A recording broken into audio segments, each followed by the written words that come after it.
हर हर महादेव।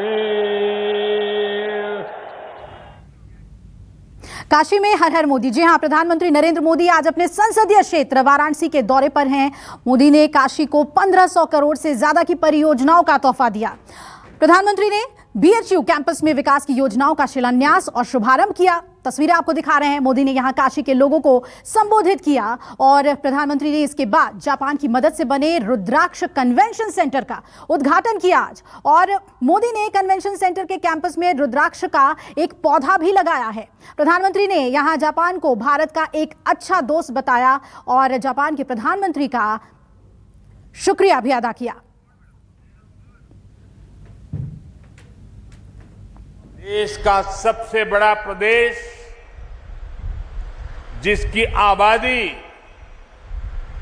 दुनिया के दर्जनों बड़े बड़े देशों से भी ज्यादा हो, वहां कोरोना की दूसरी वेव को जिस तरह यूपी ने संभाला, सेकेंड वेव के दौरान यूपी ने जिस तरह कोरोना संक्रमण को फैलने से रोका, वो अभूतपूर्व है। वरना यूपी के लोगों ने वो दौर भी देखा है जब दिमागी बुखार, इंसेफ्लाइटिस जैसी बीमारियों का सामना करने में यहां कितनी मुश्किलें आती थी। पहले के दौर में स्वास्थ्य सुविधाओं की कमी और इच्छा शक्ति के अभाव में छोटे छोटे संकट भी यूपी में विकराल हो जाते थे। और ये तो 100 साल में पूरी दुनिया पर आई सबसे बड़ी आफत है, सबसे बड़ी महामारी है। इसलिए कोरोना से निपटने में उत्तर प्रदेश के प्रयास उल्लेखनीय है। आज यूपी में हालत फिर संभलने लगे हैं। आज यूपी कोरोना की सबसे ज्यादा टेस्टिंग करने वाला राज्य है। आज यूपी पूरे देश में सबसे ज्यादा वैक्सीनेशन करने वाला राज्य है। सबको वैक्सीन, मुफ्त वैक्सीन, इस अभियान के माध्यम से गरीब, मध्यम वर्ग, किसान, नौजवान सभी को सरकार द्वारा मुफ्त वैक्सीन लगाई जा रही है। साफ सफाई और स्वास्थ्य से जुड़ा जो इंफ्रास्ट्रक्चर यूपी में तैयार हो रहा है, वो भविष्य में भी कोरोना से लड़ाई में बहुत मदद करने वाले हैं। आज यूपी में गांव के स्वास्थ्य केंद्र हो, मेडिकल कॉलेज हो, एम्स हो, मेडिकल इंफ्रास्ट्रक्चर में अभूतपूर्व सुधार हो रहा है। 4 साल पहले तक जहां यूपी में दर्जन भर मेडिकल कॉलेज हुआ करते थे, उनकी संख्या अब करीब करीब 4 गुना हो चुकी है। तो प्रधानमंत्री के काशी दौरे से जुड़ी तमाम अपडेट के लिए आपको वाराणसी ले चलेंगे। वहां मेरे दोनों सहयोगी मौजूद हैं, मानस श्रीवास्तव मौजूद हैं बनारस में, साथ ही प्रभाकर मिश्रा भी जुड़े हुए हैं, उनका हम रुख करेंगे। लेकिन उससे पहले आपको बता दें कि आज बीएचयू में बनारस के लोगों को संबोधित करते हुए प्रधानमंत्री नरेंद्र मोदी ने यूपी के सीएम योगी आदित्यनाथ की जमकर तारीफ की। पीएम ने कहा कि योगी के नेतृत्व में यूपी में विकास के बेहतरीन काम हुए हैं और मोदी ने यह भी कहा कि यूपी में इतने काम हुए हैं कि उन्हें इसे गिनाने की लिस्ट छोटी पड़ जा रही है। पीएम ने कहा कि यूपी में योगी ने करप्शन और भाई भतीजावाद को खत्म कर कानून का राज कायम किया है। काशी और पूरे यूपी के विकास के इतने सारे कामों की चर्चा मैं इतनी देर से कर रहा हूं, लेकिन ये लिस्ट इतनी लंबी है कि इतनी जल्दी खत्म नहीं होगा। जब समय का अभाव होता है तो मुझे भी कई बार सोचना पड़ता है कि यूपी के कौन से विकास कार्यों की चर्चा करूं, कौन से कार्यों की चर्चा छोड़ दूं। ये सब योगी जी के नेतृत्व और यूपी सरकार की कार्यनिष्ठा का कमाल है। ऐसा नहीं है कि 2017 से पहले यूपी के लिए योजनाएं नहीं आती थी, पैसा नहीं भेजा जाता था। तब भी 2014 में हमें सेवा करने का मौका मिला, तब भी दिल्ली से इतने ही तेज प्रयास होते थे, लेकिन तब लखनऊ में उनमें रोड़ा लग जाता था। आज योगी जी खुद कड़ी मेहनत कर रहे हैं। काशी के लोग तो देखते ही हैं कैसे योगी जी लगातार यहां आते हैं, एक एक विकास योजना की समीक्षा करते हैं, खुद ऊर्जा लगाकर कामों को गति देते हैं। ऐसी ही मेहनत ये पूरे प्रदेश के लिए करते हैं। आज एक आधुनिक यूपी बनाने में तेजी से आगे बढ़ रहे हैं। आज यूपी में कानून का राज है, माफिया राज और आतंकवाद जो कभी बेकाबू हो रहे थे, उन पर अब कानून का शिकंजा है। बहनों बेटियों की सुरक्षा को लेकर मां बाप हमेशा जिस तरह डर और आशंकाओं में जीते थे, वो स्थिति भी बदली है। आज बहन बेटियों पर आंख उठाने वाले अपराधियों को पता है कि वो कानून से बच नहीं पाएंगे।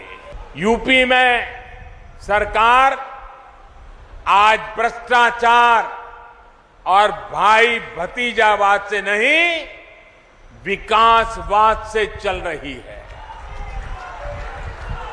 इसलिए आज यूपी में जनता की योजनाओं का लाभ सीधा जनता को मिल रहा है। इसलिए आज यूपी में नए नए उद्योगों का निवेश हो रहा है, रोजगार के अवसर बढ़ रहे हैं। तो यूपी सरकार और सीएम योगी की प्रधानमंत्री ने जमकर तारीफ की। चलिए अब रुक कर लेते हैं हम वाराणसी का, वहां कन्वेंशन सेंटर के बाहर जहां मौजूद है मेरे सहयोगी मानस, तो वही बीएचयू पर मौजूद हैं प्रभाकर। पहले मानस आपका रुक करते हुए कि क्या पीएम का दौरा अब समाप्ति की ओर बढ़ गया है, वहां पर कार्यक्रम किस तरह से चल रहा है, जानना चाहेंगे आपसे।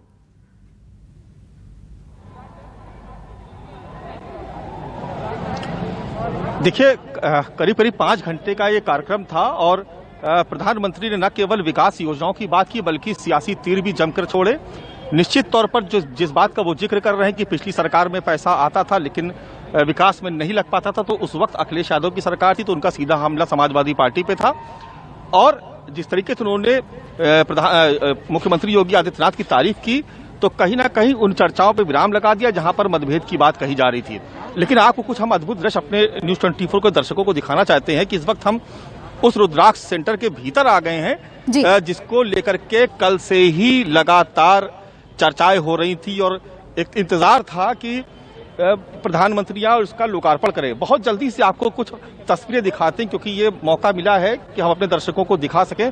तो आपको भीतर का बड़ा सुंदर सा दृश्य दिखाएंगे। ये देखिए आप, पहले तो आप बाहरी हिस्सा आप देखिए कि इस तरीके से ये बाहरी हिस्सा, और जैसे ही आप कॉन्फ्रेंस हॉल में आप दाखिल होते वो आप देखिए खूबसूरत दृश्य, कितनी खूबसूरती से इसको सजाया गया। ये आप देखिए, ये लाइव तस्वीरें हम आपको दिखा रहे हैं। और ये देखिए बगल से जो है ये एक सीढ़ी दी गई है जो ऊपर थिएटर की, जो एक बड़ा कॉन्फ्रेंस हॉल है जिसमें 1200 लोगों के बैठने की क्षमता है। ऊपर से भी रास्ता है, नीचे से भी रास्ता। और ये आप देख रहे हैं यहाँ पर आज देखिए वो शिलापट भी दिखा देते जल्दी से, जहां पर प्रधानमंत्री ने जिसका उद्घाटन किया। ये देखिए आपको ये तस्वीरें हम आपको दिखा रहे हैं। ये देखिए, ये आज देखिए लिखा हुआ शिलापट पे प्रधानमंत्री श्री नरेंद्र मोदी के कर कमलों द्वारा ये इसका उद्घाटन यहाँ पर संपन्न हुआ। और 2 भाषाओं में देखिए, हिंदी में भी है, माफ कीजिएगा 3 भाषाओं में, हिंदी, अंग्रेजी और जापानीज में भी लिखा गया है। ये इसका पूरा शिलापट यहाँ पे लगाया गया। निश्चित तौर पर ऐतिहासिक क्षण है। और एक चीज और बताएंगे, संस्कृत में भी देखिए, माफ कीजिएगा 4 भाषाओं में, देखिए संस्कृत में भी इस शिलापट में 4 भाषाएं आपको नजर आ रही हैं, हिंदी, फिर अंग्रेजी, फिर जापानी और फिर संस्कृत, यानी कई भाषाओं को में शिलापट तैयार किया गया है और बेहद खूबसूरत है। बिल्कुल मानस, जो अंदर की तस्वीरें आप दिखा रहे हैं वो भारत और जापान की दोस्ती का प्रतीक नजर आ रहे हैं। जी जी बिल्कुल, निश्चित तौर पर ये भारत और जापान की दोस्ती की एक मिसाल ये है। एक कहिए कि एक ऐतिहासिक एक इमारत खड़ी हो गई है कि जब भी कभी इतिहास में भारत और जापान की दोस्ती का जिक्र आएगा तो इस रुद्राक्ष की जो इमारत है उसका जरूर जिक्र आएगा। और किस तरीके से जापानी कंपनियों ने पूरा सहयोग दे करके इस कॉन्फ्रेंस हॉल को, इस रुद्राक्ष कन्वेंशन सेंटर को तैयार किया। और यहाँ पर किस तरीके से जो प्राचीन संस्कृति है काशी की, उसको यहाँ पर दर्शाया गया। देखिए, ये देखिए पूरी जानकारी देखिए, एक बहुत जल्दी से आपको दिखाते हैं। देखिए पूरी जानकारी फर्स्ट फ्लोर पे क्या है, देखिए हॉल A1, हॉल AB, ये देखिए पूरा एक मैप है। इस तरीके से देखिए, जो हम कहते हैं कि शिवलिंग के आकार का है ये आप देखिए, आपको पूरा शिवलिंग नजर आ रहा है। ये देखिए आप इसकी बनावट देखिए, आप इसका मैप, पूरा शिवलिंग नजर आएगा आपको। और पूरा देखिए इसमें डिटेल दी गई कि ग्राउंड फ्लोर, फर्स्ट फ्लोर पे क्या है, ग्राउंड फ्लोर पे क्या है, और उसके बाद पार्किंग का स्पेस है, बेसमेंट का जो फ्लोर है उसमें क्या है, वो सारी चीजें जानकारी दी गई है। ये देखिए यहाँ पर अंतर्राष्ट्रीय सहयोग और सम्मेलन केंद्र वाराणसी, ये देखिए शिवलिंग के आकार का प्रधानमंत्री नरेंद्र मोदी की LED स्क्रीन पर योगी आदित्यनाथ के साथ जो मुख्यमंत्री उत्तर प्रदेश के, उनकी तस्वीर लगी हुई है। और ये देखिए बहुत ही, देखिए प्रधानमंत्री नरेंद्र मोदी के साथ तत्कालीन जापान के प्रधानमंत्री शिंजो आबे की तस्वीरें आप देख सकते हैं।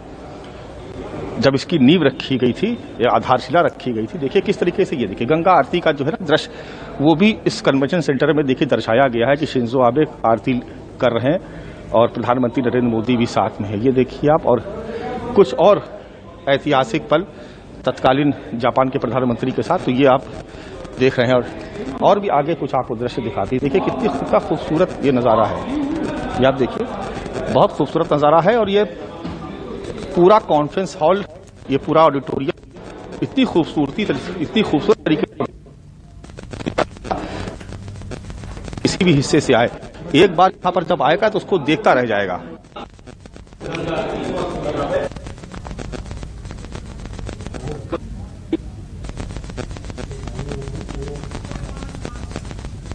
और मानस लगातार तस्वीरें हम तक पहुंचा रहे हैं रुद्राक्ष कन्वेंशन सेंटर की, और जैसा कि अंदर की साज सज्जा उन्होंने दिखाई, पूरा जो आर्किटेक्चर है वो दरअसल भारत और जापान की दोस्ती के प्रतीक के तौर पर वाराणसी में नजर आ रहा है। और क्या जो अट्रैक्शन पॉइंट है मानस, अगर इस रुद्राक्ष कन्वेंशन सेंटर की हम बात करें तो वो आप हमें जरूर दिखाएं।